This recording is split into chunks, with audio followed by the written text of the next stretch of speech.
Today, the conclusion of chapter 12.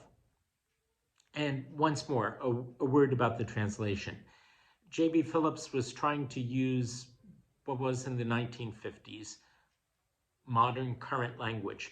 But when he has Jesus quoting from the scriptures, he reverts to what we would call King James language. And you can tell when he wants the older scriptures to sound like older scriptures.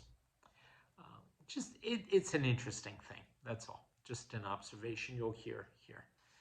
What's more important is what's said, not how it's said, which is this.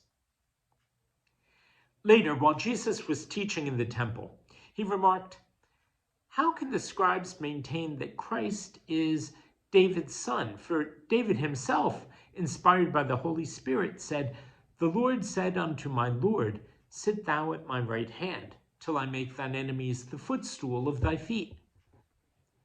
David is himself calling Christ Lord. Where do they get the idea that he is his son?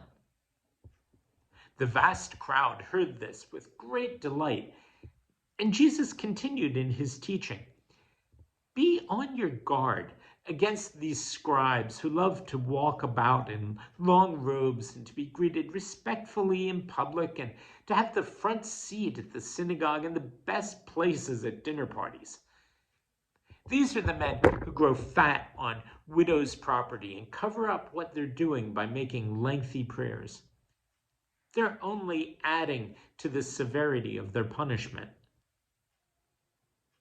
Then Jesus sat down opposite the temple alms box and watched people putting their money into it.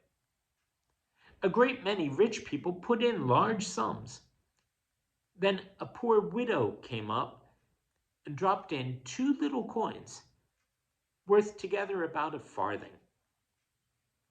Jesus called his disciples to his side and said to them, "Believe me, this poor widow has put in more than all the others. For they have all put in what they can easily afford. But she, in her poverty, who needs so much, has given away everything, her whole living."